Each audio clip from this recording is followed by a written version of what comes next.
अस्सलाम वालेकुम। उम्मीद है आप सब खैरियत से होगे। आज 11 फरवरी 2024 और जब आप ये वीडियो देखोगे तो 12 फरवरी हो चुकी होगी।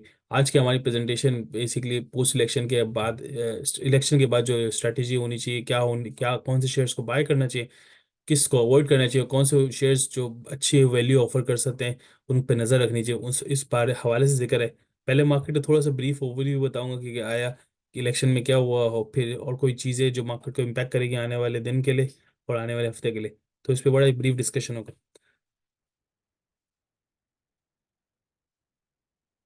प्रेजेंटेशन पे आगे बढ़ने से पहले रिक्वेस्ट करूंगा कि अगर आपने लाइक एंड सब्सक्राइब नहीं किया तो काइंडली लाइक एंड सब्सक्राइब कर दें। इंशाल्लाह मजीद इस तरह की इंफॉर्मेटिव वीडियोस आती रहेंगी। सबसे पहले मार्केट अपडेट बताएं कि कौन कौन सी चीज़ें मार्केट को इम्पैक्ट करें। एक तो जनरल इलेक्शन, और जैसे आपको सबका सभी को इल्म है, जिसकी वजह से थर्सडे को मार्केट बंद थी, फ्राइडे को खुली मार्केट, फ्राइडे में तक में 1-1.5% नीचे क्लोज हुई। और उसकी वजह यही है कि काफ़ी ज़्यादा हलचल थी इलेक्शन की वजह से, और वो रिजल्ट्स नहीं आए जो लोग एक्सपेक्ट कर रहे थे। और फिर एट द एंड हुआ ये, मार्केट में एक सेल ऑफ, अच्छा खासा सेल ऑफ नजर आया। लोगों ने सोचा कि सेल कर दें और बाद में बाय कर लेंगे, जिसकी इंडिकेशन की वजह से ये मार्केट में नेगेटिव क्लोज रहा। इलेक्शन पे अब इसके ज़्यादा मैं कुछ अभी फिलहाल जिक्र नहीं करूंगा, क्योंकि मेरे स्टॉक मार्केट का मेरा टॉपिक है, तो मैं उसी पे थोड़ा सा फोकस करूंगा। दूसरी चीज़ जो मार्केट में इम्पैक्ट कर रही है वो करेगी, वो इंटरेस्ट रेट है। इंटरेस्ट रेट मजीद वही रहा जो था, जिसकी वजह से एक स्टॉक में सेल ऑफ नजर आया। लोग बैंकिंग वाले इंस्ट्रूमेंट या बैंकिंग वाले इन्वेस्टमेंट पे ज़्यादा जाना प्रेफर किया रादर देन स्टॉक में, जो 20-22% अभी भी कांस्टेंट रहा है। लोगों की एक्सपेक्टेशन थी ये कम होगा, जब ये कम होता है तो मार्केट चलती है। लेकिन इंटरेस्ट रेट कम नहीं हुआ, तो इस वजह से एक बड़ा एक इम्पैक्ट नजर आएगा कि मार्केट में बायर्स ना, सादा बायर्स नहीं होंगे जैसे पहले होते थे। तीसरी चीज, आप हम ही काफी टाइम से सुन रहे हैं, तकरीबन 2-3 हफ्ते हो गए जिससे ये सुन रहे, सर्कुलर डेट की पेमेंट गवर्नमेंट कर देगी। आईएमएफ ने को प्रपोजल भेजा है कि सर्कुलर डेट को सेटल कर देगी इंटरनल पे ऑफ करके। मतलब ये है कि जो ओजीडीसी हो गया, बाकी डिफरेंट कंपनीज हो गई, जिन एसएनजीपी हो गया, पीएसओ हो गया, कैपको हो गया, इनके पास जो इंटर रिसीवेबल एंड पेएबल है गवर्नमेंट से रिलेटेड कंपनी से, तो वो गवर्नमेंट सेटल ऑफ कर देगी। और इसका इम्पैक्ट ये होगा कि इसके सेटल ऑफ के बाद ओजीडी से एक अच्छा खासा डिविडेंड दे देगा जो गवर्नमेंट को वापस मिल जाएगा। तो नेट इम्पैक्ट गवर्नमेंट को कोई ज़्यादा फर्क नहीं पड़ेगा। तो इस पे काफ़ी ज़्यादा न्यूज़ सुन रहे थे। तो इसकी वजह से इस तो इन दोनों शेयरों की वजह से, पीपीएल और ओजीडीसी की वजह से काफ़ी ज़्यादा मार्केट में वॉल्यूम रहा। बट खास तौर पर इन शेयरों में, और मार्केट भी थोड़ी चलती रही क्योंकि दोनों हैवी वेट, खास तौर पर ओजीडीसी हैवी वेट शेयर है। तो मार्केट थोड़ी पॉजिटिव ट्रेंड में रही पिछले 1 से 2 हफ्ते से। तो इसके बारे में थोड़ी सी है कि अभी इस पे भी थोड़ा सा डिस्कशन हो, ये है कि अभी फिलहाल ओजीडीसी के सेटलमेंट का भी कोई जिक्र नहीं है, ना ही आईएमएफ ने कोई जिक्र, ना ही गवर्नमेंट के जैसे ऑफिशियल इंडिकेशन है। तो मैं समझता हूँ कि अगर सेटल करेगी तो डेफिनेटली शेयर अब जाएगा। तो इससे रिलेटेड जितने भी शेयर है उस पर ही फोकस रखना चाहिए। अब मैं नेक्स्ट स्लाइड में मैं ये बताता हूँ कि हमारी स्ट्रेटेजी क्या होनी चाहिए। हमारी स्ट्रेटेजी पहले तो, सबसे पहले आपने सेल नहीं करना, ठीक है। वो कहते हैं ना, buy when there is blood in the market, even even though it's your own. तो आपने ये पैनिक होकर सेल नहीं करना। अगर सेल करना है ठीक है, लोग कर रहे हैं, करने दो, लेकिन आपने अपनी इन्वेस्टमेंट पे आपकी रिसर्च करी हुई है, तो आप आपकी इन्वेस्टमेंट रिसर्च की बेस पे, तो इसमें आपको घबराने वाली बात नहीं है। और कोशिश करना है, अगर बहुत ज़्यादा सेल ऑफ नजर है तो आपने मार्केट से अवॉइड करना है, मतलब उसको वॉच नहीं करना, खासतौर पर लॉन्ग टर्म शेयर्स को। और अगर मिसाल के तौर पे आपको कोई पर्टिकुलर शेयर आपका मतलब लॉन्ग टर्म में आप लोग कॉन्फिडेंट जो बढ़ेगा, तो आप उसमें क्या करना, उसके डिप्स बाय करने। अ, खास तौर पर फंडामेंटल स्ट्रॉन्ग शेयर और डिविडेंड बेस्ड शेयर। अगर डिविडेंड बेस्ड शेयर नीचे जा रहा है तो आप डेफिनेटली आपके डिविडेंड यील्ड इंप्रूव करेगा। और अभी पैनिक की वजह से सेल ऑफ प्रेशर नजर आएगा, वो मार्केट नीचे जाएगी। अगर आए जाए तो आपने इस तरह के शेयर के डिप्स बाय करने। अच्छा, इस दौरान अगर मार्केट ऊपर जाती है ना, तो आपने मजीद ऊपर की लालच में बाय नहीं करना। अगर डिप लेती है तभी बाय करना है।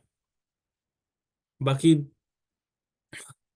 जैसे दूसरी चीज, डिप क्या करेगा शॉर्ट टर्म वाले मतलब मिसाल के तौर पे कोई ऐसे शेयर है जो आपको जिसमें आपकी रिसर्च है कि ये मिसाल 30 रुपए का है, अभी लो डिप की वजह से ये 26 पे हो गया। शेयर में हम तम नहीं है, लेकिन 30 पे ट्रेड करता है हमेशा से। तो मेरे ख्याल में उस दौरान आप शॉर्ट टर्म के लिए भी इस तरह के शेयर्स को टारगेट कर सकते हैं, जिसमें मैं कैपको को बोलता हूँ, जिसको मैं पीआरएल मुझे भी बड़ा अच्छा लगता है इस शॉर्ट टर्म के कमाने के लिए। तो इस तरह के शेयर्स पे आप बड़ी नज़र रखना। मैं आगे आने वाली स्लाइड पे मैंने जिक्र किया हुआ है कौन कौन से शेयर हैं, लेकिन आप कंटिन्यूसली वॉच करना। सबसे पहले मैं बात करूँ पाकिस्तान ऑयल फील्ड की। जिस तरह तो आप देखें इस पर कोई ज़्यादा फर्क नहीं पड़ा फ्राइडे वाले दिन, जबकि 1.5% मार्केट गिरी थी। इसका फर्क तो इसमें वॉल्यूम कम रहता है, ठीक है, वो बड़ा शेयर है। दूसरा ये कि इस पर डिविडेंड एंटाइटलमेंट का भी सीन है आने वाले दिनों में। तो इसको बड़ा कंटिन्यूसली केयरफुली वॉच करना। 25 रुपये डिविडेंड दिए, तो मैं समझता हूँ कि अगर ये डिप मारे तो ये लॉन्ग टर्म के लिए बड़ा अच्छा शेयर है। 400 450 के दरमियान का शेयर है। एनालिस्ट की प्रिडिक्शन है ये तो 550 तक का शेयर है। तो मैं समझता हूँ डिप मारे तो इसको आप शॉर्ट टर्म और लॉन्ग टर्म दोनों के लिए ही रख सकते हैं। दूसरी बात करें एंग्रो कॉर्पोरेशन, एंग्रो कॉर्पोरेशन की बोर्ड मीटिंग 20 आई थिंक 18 या 20 फरवरी को है। आप वेरीफाई कर सकते हैं। लेकिन अगर ये मजीद डिप मारे ना तो मेरे ख्याल में 300 के करीब मिले, बहुत अच्छा शेयर है। डिप मारे बाय करें, क्योंकि डिविडेंड कंपनी भी स्ट्रांग है, स्ट्रांग पोटेंशियल भी है, डिविडेंड भी देती है। तो इस हिसाब से मैं समझता हूँ कि इसमें इसके डिप मारे तो इस शेयर में इन्वेस्ट करके फायदा ही होगा, शॉर्ट टर्म पे भी लॉन्ग टर्म पे भी। शॉर्ट टर्म में इसलिए कि इसकी बोर्ड मीटिंग है आने वाले वक्त नेक्स्ट वीक में। तो मैं समझता हूँ उस दौरान करीब करीब करीब में आपको एक पोटेंशियल गेन नजर आएगा डिविडेंड एक्सपेक्टेशन की वजह से। तीसरा बड़ा शेयर हमारा मीज़ान का। मीज़ान बैंक में मैंने बड़ी डिटेल में पहले भी वीडियो बनाई है, अभी भी और रिसेंटली बनाई थी। तो आप उसको रिविजिट कर सकते हैं। मैं समझता हूँ कि अगर इस तरह का शेयर मीज़ान के जैसे रिजल्ट्स आए हैं इस हिसाब से शेयर की वैल्यू काफ़ी ज़्यादा होनी चाहिए कंपेयर टू डिफरेंट बैंक्स के। लेकिन अगर ये डिप मारे मजीद तो मैं समझता हूँ उसको भी लेना चाहिए। 150 160 आई थिंक इट्स नॉट ठीक है। अगर आप थोड़ा थोड़ा मजीद ले अपने पास ऑलरेडी इन्वेस्टमेंट और मजीद लेना चाहे तो ले सकते हैं। मेरे ख्याल में ये डिप मारे तो उसको लेना चाहिए for short term as well as for long term. PRL, एक इसकी रिजल्ट ने बड़ा ही हैरान किया काफ़ी सारे लोगों को। तो मैं ये समझता हूँ कि पीआरएल में लॉन्ग टर्म पोजीशन खोलनी चाहिए। मजीद नीचे जाए तो खोले, मैंने 26 पे बाई किया था पिछले हफ्ते आई थिंक स्टार्ट में। तो मैं समझता हूँ मजीद नीचे जाए तो मैं मजीद उठाऊंगा, और मैं आपको ही सजेस्ट करूंगा आप शॉर्ट टर्म और लॉन्ग टर्म दोनों में कर सकते हैं। ये याद रखें इस शेयर में बड़ा वॉल्यूम रहता है। तो शॉर्ट टर्म में तो डेफिनेटली आप कमा ही सकते हैं।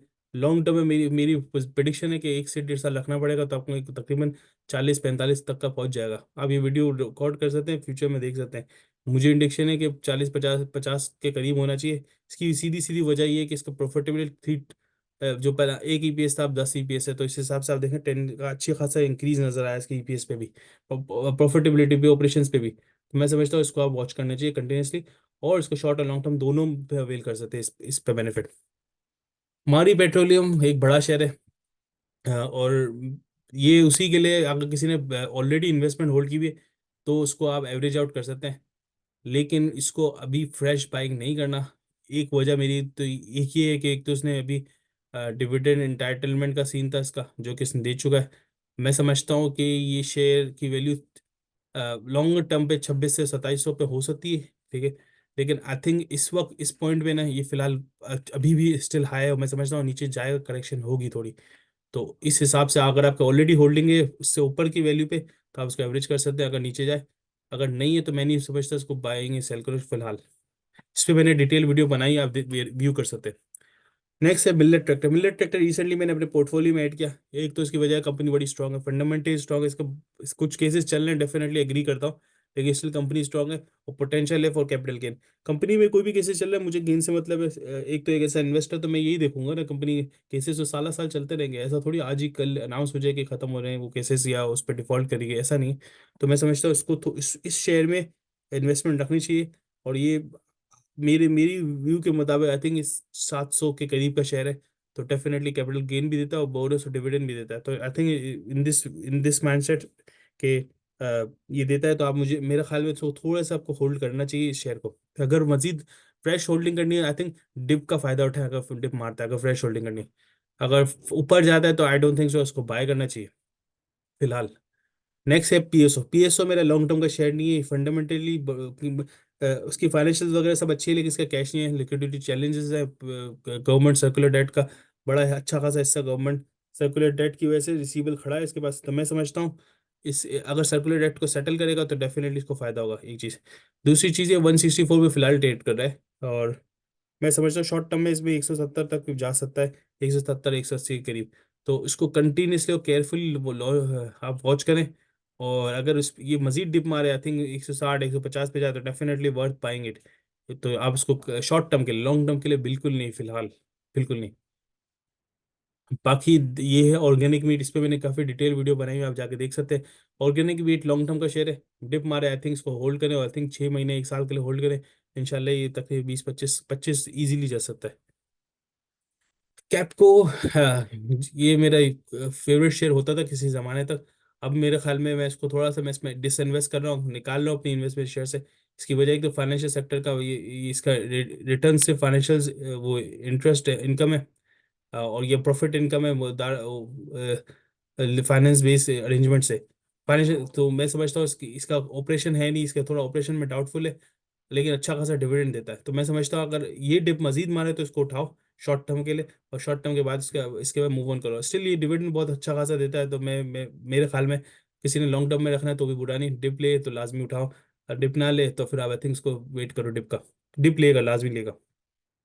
और इसकी अनाउंसमेंट आई थिंक इसकी आने वाले महीने, इसी महीने के एंड पे, ये मार्च के महीने में, अर्ली मार्च में, तो उसको वॉच करना। इसमें उस वक्त बड़ी हलचल रहेगी उस दौरान। Next share ओजीटीसी। ओजीटीसी वही शेयर है जिसके बारे में मैं स्टार्ट में बात कर रहा था, गवर्नमेंट अगर पे ऑफ करती है तो सबसे ज़्यादा बेनिफिट होगा इसके शेयर होल्डर्स को।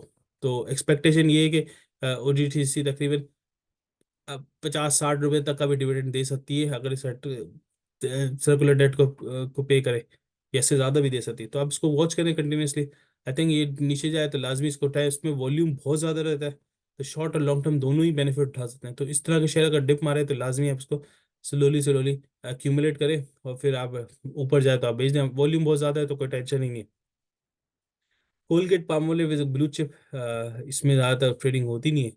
बहुत छोटे, बहुत बड़ा शेयर है, बहुत कम वॉल्यूम रहती है। मैं समझता हूँ अगर किसी का ऑलरेडी होल्डिंग है तो उसको एवरेज आउट करना। अगर होल्डिंग नहीं है तो आई डोंट थिंक इसको बाय करना चाहिए, क्योंकि डिविडेंड ज़्यादा इतना कोई खास देता नहीं है कंपेयर टू इसकी प्राइस। तो उसी के लिए मैसेज है कि अगर जिसका ऑलरेडी होल्डिंग होता है उसको वेटेड एवरेज करे, नहीं है तो आप उसको इंटर भी ना हो, ना एग्जिट हो इस शेयर से। ईपीसीएल एक अच्छा शेयर है, इसकी market board of director meeting next end of next week है, तो मैं समझता हूँ इसको वॉच करना चाहिए। इसमें वॉल्यूम बहुत ज़्यादा है, तो मैं मेरे ख्याल में इस शेयर में वॉल्यूम ज़्यादा है, उसमें आपको खेलना भी आसान होता है। अगर ये नीचे जाए तो उसको उठाएं, 50-55, 50-52 पे आराम से जा सकता है, और डिविडेंड भी देने वाला शेयर है, तो डिविडेंड के लिए अच्छी होगी। फंडामेंटल कंपनी थोड़ी कमज़ोर है, डेट्स बहुत ज़्यादा है, लेकिन स्टिल मैं समझता हूँ शॉर्ट टर्म में लिए अच्छा है, कमा सकते हैं। 50 पे जा सकता है आसानी से डिविडेंड अनाउंसमेंट के करीब 3 डेज में। और लास्ट शेयर इस आज का पाक इलेक्ट्रॉनिक है, 22 रुपये 71 पर ट्रेड कर रहा है। मैं समझता हूँ इसमें भी वॉल्यूम बहुत ज़्यादा है, इसको भी शॉर्ट टर्म में रख सकते हैं, 24 तक आराम से जा सकता है। लाइक एक मंथ में अगर मार्केट थोड़ी सी इंप्रूव मजीद नीचे जाए तो मैं समझता हूँ उसके इसमें थोड़ी सी होल्डिंग रखनी चाहिए। जिसकी शेयर है at the same time fundamentally strong company नहीं है, लेकिन इसमें वॉल्यूम बहुत ज़्यादा है, शॉर्ट टर्म में आराम से आप खेल सकते हैं। दैट्स इट, यही मेरी राय थी, यही मेरा व्यू था। हाँ, अब कोई भी क्वेश्चन हो, कुछ हो, आप लाजमी पूछ सकते हैं, कोई इंशाल्लाह मैं जवाब दूंगा। बाकी आपने डिप पैनिक सेलिंग नहीं करनी, अगेन रिपीटिंग, पैनिक सेलिंग नहीं करनी, और नया नया नई होल्डिंग नहीं खोलनी जब तक आपको टिप ना देखे। अगर मार्केट ऊपर जा रही है किसी पर्टिकुलर शेयर में तो आपने ऊपर पे बाय नहीं करना, क्लियर मैसेज नहीं करना। और जो नीचे जा रही है कोई शेयर जो जिस पर आपकी ऑलरेडी रिसर्च है तो आप उसको उसमें बाय करें, इसके अलावा अपनी नहीं बाइंग करनी fresh. That's it, thank you so much, यही मेरा मैसेज है। और वीडियो में कोई चीज़ कमी हो तो लाजिम बताएं, इंशाल्लाह उसको मैं उस क्वेश्चन को नेक्स्ट नेक्स्ट बार अगली प्रेजेंटेशन में कवर करूँ। जज़ाकल्लाह, अस्सलाम वालेकुम।